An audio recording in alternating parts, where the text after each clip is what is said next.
Hello বিয়াস, আসলে আর এখন আছে চিটাং শহরের সবচেয়ে অক্সিজেনের প্রাণকেন্দ্র দিয়ে সিআরবি জামা মসজিদের সামনে।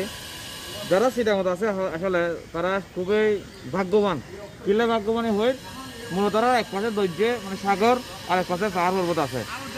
যে পাশে পাহাড় পর্বত আছে মানে প্রকৃতির সুন্দর যে বাতাস অক্সিজেন পাইবে, আর পাহাড় দৈর্যের মধ্যে দৈর্যের সুন্দর নদীর পরতাল এমপ্লয় হবে। আসলে চিরাংবাসী অনেক হয় না, আসলে সৌভাগ্য নিজেরা খুবই ভাগ্যবান। কেননা কিলা হয়তো ভাই সিআরবির মতো জায়গা আছে, যে জায়গা যেন বান্দরবন, রাঙ্গামাটি, খাগড়াছড়ি পাহাড়ি অঞ্চল, কক্সবাজার সমুদ্র এবং বিভিন্ন নদী, কর্ণফুলী নদী আছে। আসলে আর প্রকৃতির পক্ষে কি ভাগ্যবান। আর চিরাং থাকি রে নিজেদের ফলে আসলে মনে করি খুব বড়ই চিরাং থাকা মানে আসলে প্রকৃতির সুন্দর জায়গা গ্রহণ করতে হবে। মানে চিরাং থাকিলে প্রকৃতির প্রবলভাবে নিজের গ্রহণ করা যায়, প্রকৃতির সুন্দর বাতাস গ্রহণ করা যায়। যে আসলে গ্রামের ছোঁয়া এবং শহরের ছোঁয়া কোনো একত্রে পাওয়া যায়।